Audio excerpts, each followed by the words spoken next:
छात्रों, आज हम पढ़ेंगे संज्ञा और उसके विकार, जिसके अंतर्गत आते हैं लिंग, वचन और कार्य। पिछले अध्याय में हमने पढ़ा था संज्ञा और उनके भेद के बारे में। अब हम पढ़ेंगे उनके विकार। लिंग।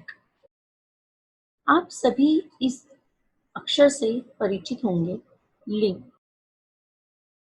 हमेशा आपने जाना होगा लिंग दो प्रकार के होते हैं, स्त्रीलिंग और पुल्लिंग। या शब्द का वह रूप जो स्त्री जाति और पुरुष जाति का बोध कराए उसे लिंग कहा जाता है। जैसे कि आप देख रहे हैं, श्यामा की माताजी एक दिन बाजार में सब्जी खरीदने गई। घर पर श्यामा व उसकी बहन श्रुति थी। श्रुति पहली कक्षा में पढ़ती थी। श्रुति अपना हिंदी का पाठ कुछ इस प्रकार याद कर रही थी। मोहन गाना गाती है, मोहिनी खाना खाता है। इन वाक्यों को वो बार बार दोहरा रही थी, मगर उसे ऐसा लग रहा था कि कुछ गलत है। यह सुनकर श्यामा ने समझाया कि इन वाक्यों को वह गलत बोल रही है। श्रुति ने उन्हें लिखने में भी गलती की थी। श्यामा ने उसे सही वाक्य बोलना सिखाया। मोहन गाना गाता है, मोहिनी खाना खाती है। हम भी इस प्रकार की बहुत सी गलतियां कर देते हैं। इन्हें कहते हैं व्याकरण में लिंग के नियम का ज्ञान ना हो, अर्थात वह शब्द जो स्त्री जाति या पुरुष जाति का बोध कराए उसे लिंग कहा जाता है। लिंग के दो भेद हैं, स्त्रीलिंग और पुल्लिंग। स्त्रीलिंग स्त्री जाति के होने का ज्ञान कराता है और पुल्लिंग पुरुष जाति के होने का ज्ञान कराती है। लिंग की पहचान भाषा से होती है। भाषा के उचित तथा दैनिक प्रयोग से ही शब्दों के लिंग की पहचान सीखी जा सकती है। प्राणीवाचक अर्थात सजीव संज्ञा शब्दों में लिंग की पहचान पुरुष या स्त्री जाति से संबंधित होने के कारण आसानी से हो सकती है।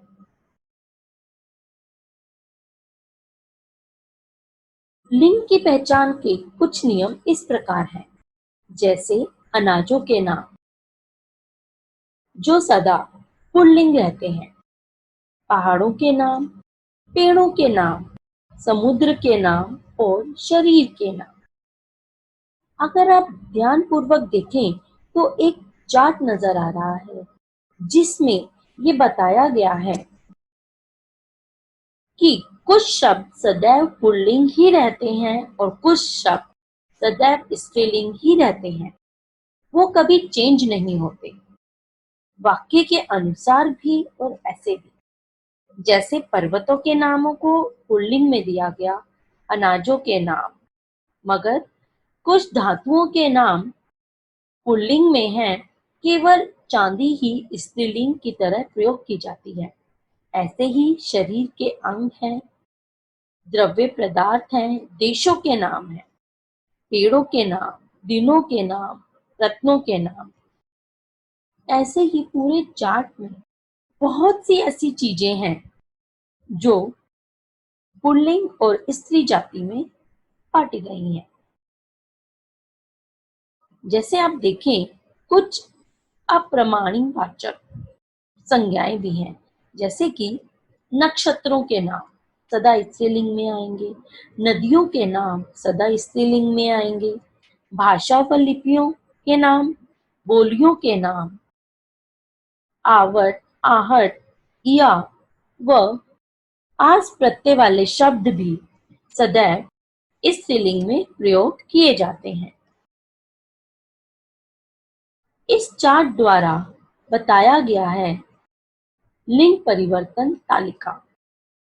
जहां पर अ या आ आए उसका स्त्रीलिंग शब्द ई में बदल जाता है, जैसा बेटा, बेटी, देव, देवी। अ को आ में परिवर्तित करना, अनुज, अनुजा, प्रिय, प्रिया।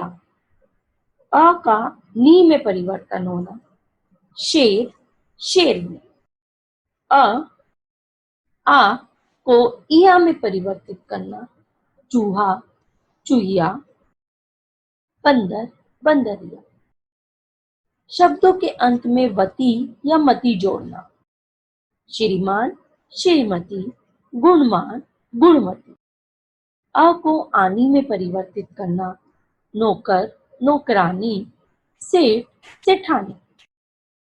अगर आप ध्यानपूर्वक देखें, ये तो वही सारे शब्द हैं जो हम सदैव सुनते आ रहे हैं। हमने हमेशा से सिर्फ इनका याद किया है, इन शब्दों को, कि इसका यही लिंग परिवर्तन होगा, मगर इनसे ज्ञात होता है कि लिंग परिवर्तन के भी कुछ नियम होते हैं। किस प्रकार आपके स्वर किस प्रकार दूसरे स्वर में परिवर्तित हो जाते हैं, इसी से आपका लिंग परिवर्तन बताया गया है। कुछ शब्दों के अंत में अक आकर इका होता है, लेखक, लेखिका। इन व आइन प्रत्यय जोड़ दिया जाता है, जैसे धोबी, धोबिन, ठाकुर, ठकुराइन। कुछ विशेष शब्द, राजा, रानी, कवि, कवित्री, सम्राट, सम्राज्ञी, पिता, माता, युवक, युवती। कुछ ऐसे शब्द भी होते हैं जिनका प्रयोग सदा एक ही लिंग में किया जाता है। नर, मादा शब्द लगाने से उनके भेद किया जाता है, जैसे खरगोश, मादा खरगोश, नर मछली, मछली, नर तितली, तितली, कोआ, मादा कोआ। लिंग का अर्थ चिन्ह, अर्थात जिन चिन्हों से यह पता चले कि वह पुरुष जाति से संबंध रखता है या स्त्री से, लिंग कहलाता है। सदैव इसके दो ही भेद होते हैं, पुल्लिंग, स्त्रीलिंग। पुल्लिंग पुरुष जाति का बोध कराता है, स्त्रीलिंग स्त्री जाति का प्रयोग कराती है। कुछ शब्द सदैव पुल्लिंग रहते हैं, जैसे राष्ट्रपति, प्रधानमंत्री। कहने को ऐसा लगता है कि जैसे कि स्त्रीलिंग जैसे प्रतीत होते हैं, परंतु नहीं, ये पुल्लिंग में प्रयोग किए जाते हैं। संज्ञा के विकार का दूसरा रूप है वचन। जहां व्याकरण में के नियम के अंतर्गत ये पता चले कि इसका भाव एक या अनेक से दर्शाया गया है, उसे वचन कहा जाता है। शब्द के जिस रूप से उसके एक या अनेक होने का ज्ञान हो, उसे वचन कहते हैं, जैसे लड़का, लड़के, नारी, नारियां। वचन के दो भेद हैं। जिस रूप का केवल एक संज्ञा का बोध हो, उसे एक वचन कहते हैं, अर्थात संज्ञा शब्द के जिस रूप से केवल एक संख्या का बोध हो, उसे एक वचन कहा जाता है। जिससे अनेक शब्दों का बोध हो, उसे बहुवचन कहा जाता है। वचन के भी कुछ नियम इस प्रकार हैं। गांधी जी महान व्यक्ति था, ये वाक्य अशुद्ध है। कई बार हम दूसरों को रिस्पेक्ट देने के लिए एक वचन का वाक्य होते हुए भी बहुवचन में प्रयोग करते हैं, क्योंकि हमें किसी प्रतिष्ठित या अपने से बड़ों को सम्मान देना होता है। इन वाक्यों में भी छाया शब्द ऐसे हैं जिनका एक वचन व बहुवचन में समान रूप से प्रयोग किया जाता है। अन्य उदाहरण है चाय, गिरी, क्रोध, प्रेम, क्षमा याचना, कल, पानी आदि। कुछ शब्द सदैव बहुवचन में प्रयोग होते हैं, जैसे मेरे प्राण निकल गए, मेरे आंखों से अश्रु धारा बह गई। ये सब सदैव आपके बहुवचन में ही प्रयोग किए जाएंगे। और कई शब्द ऐसे होते हैं जैसे हमें लगता है कि ये बहुत सारा है तो यहाँ पर बहुवचन होगा। नहीं, आकाश, आकाश कहने को बहुत बड़ा है, मगर फिर भी वो सदा एक वचन में ही प्रयोग किया जाता है। जैसे आकाश नीला होता है, कोई यही नहीं कहेगा कि आकाश नीले होते। आकाश एक व्यक्ति का नाम हो तो आप उनको संबोधित करते हुए बहुवचन का प्रयोग कर सकते हैं, परंतु यदि आप आकाश यानी आसमान के बारे में बात करें तो वो सदैव एक वचन के अंतर्गत ही आएगा। इसी प्रकार तालिका में बताया गया है एक वचन और बहुवचन के अंतर्गत अंतर। पक्षी, पक्षी वृंद, यानी कि कुछ शब्दों का वचन परिवर्तन भिन्न रूप से होता है। इन शब्दों के अंत में वृंद, जन, लोग, गण आदि लगते हैं, जैसे अध्यापक गण, मजदूर वर्ग, नेतागण, गुरुजन, आप लोग, विद्यार्थी वर्ग, प्रजाजन। ये सब एक वचन से बहुवचन में जब परिवर्तित होते हैं तो इनके आगे कुछ परिवर्तित शब्दों का प्रयोग होता है। वचन परिवर्तित, एक वचन से बहुवचन का निम्नलिखित रूपों में परिवर्तन होता है। आ को ए बनाया जाता है, अ को ए बनाया जाता है, ई को ई के साथ करके इया लग जाता है और ऊ के साथ ए हो जाता है, जैसे वधु, वधुएं, धेनु, धेनु। इसी प्रकार इस अध्याय में हमने जाना शब्द के जिस रूप से उसके एक या अनेक होने का बोध हो उसे वचन कहा जाता है।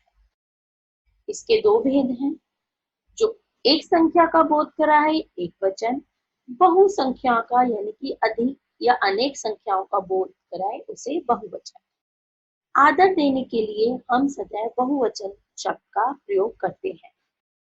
कुछ शब्द सदा एक वचन में प्रयुक्त होते हैं, जैसे वर्षा, मक्खन, पानी आदि। ऐसे ही कुछ शब्द सदैव बहुवचन में प्रयोग होते हैं, जैसे बाल, आंसू, प्राण आदि। आइए संज्ञा के तीसरे विकार की ओर बढ़ते हैं, कारक। जब हम वाक्य प्रयोग करते हैं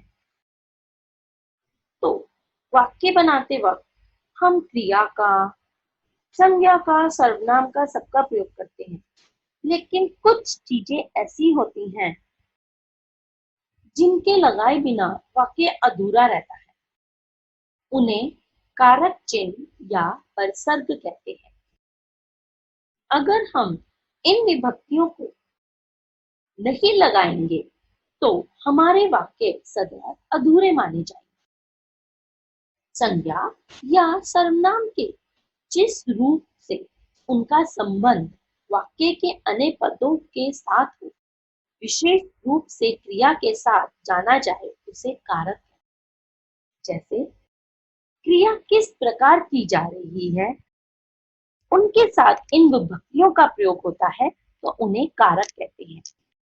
कारक के निम्न भेद हैं, जैसे कर्ता ने कर्म को कर्ण से, संप्रदान के लिए आपादान से, संबोधन हे हो अरे, सम अधिकरण में पर, संबोधन हे ओ अरे।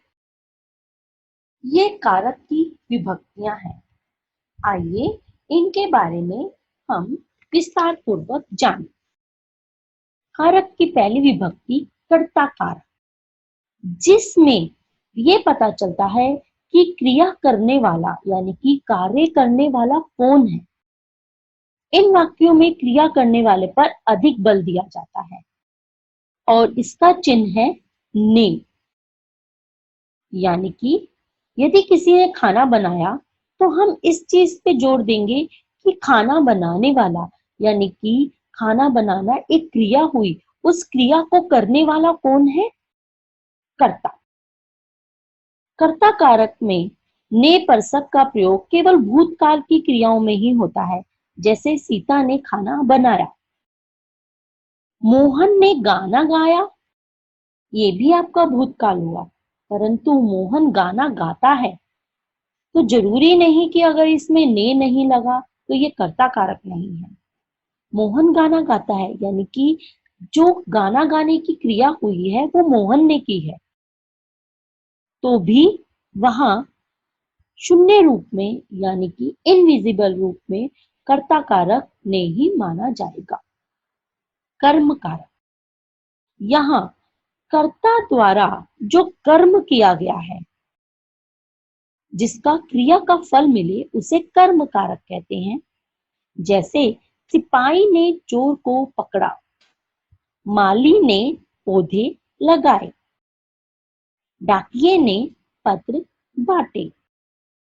क्रिया हुई बांटना की किसने, डाकिया ने, और उसका कर्म क्या था, पत्र। सिपाही पकड़ा यानी कि क्रिया हुई, किसने पकड़ा, सिपाही ने पकड़ा।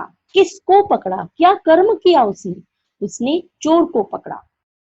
तो यहाँ आपका कर्म कारक जाना जाएगा। करण कारक, करण कारक जिस साधन या माध्यम से आपका कार्य किया जा रहा है उसे करण कारक कहते हैं। इसे से या के द्वारा भी जाना जाता है। संप्रदान कारक, संप्रदान कारक के अंतर्गत कर्ता जिसके लिए भी कुछ करता है अथवा कुछ देता है उसे संप्रदान कहते हैं, और ये संप्रदान कारक के अंतर्गत आता है। इसका अर्थ है देना या किसी के लिए कुछ करना। इसकी किसके लिए प्रश्न पूछकर भी पहचान की जा सकती है। ध्यान दें, संप्रदान कारक में भी को परसक का प्रयोग होता है। यहाँ को का प्रयोग देने का भाव माना जाता है, जबकि कर्म कार्य में इस को का प्रयोग कर्म दर्शाने के लिए किया जाता है। आपादान कारक, आपादान कारक का प्रयोग से होता है। अभी आपने कुछ देर पहले करण कारक में भी से के बारे में पढ़ा। उसमें से का अर्थ होता है किसी के द्वारा कार्य करना, और यहाँ से का अर्थ है किसी चीज से दूसरी चीज का अलग होना। जैसे पेड़ से पत्ते गिरे, यानी कि जो पेड़ है उससे पत्ते अलग होकर गिरे, तो यहाँ आपादान कारक का प्रयोग किया जाएगा। संबंध कारक, जहां संज्ञा के जिस रूप में किसी वस्तु व्यक्ति एक दूसरे का संबंध का बोध कराते हैं उसे संबंध कारक कहते हैं। इसमें का, की, के, इन सब का प्रयोग किया जाता है। अधिकरण कारक, अधिकरण कारक यह संज्ञा या सर्वनाम का वह रूप है जिससे क्रिया के स्थान पर या आधार का बोध होता है।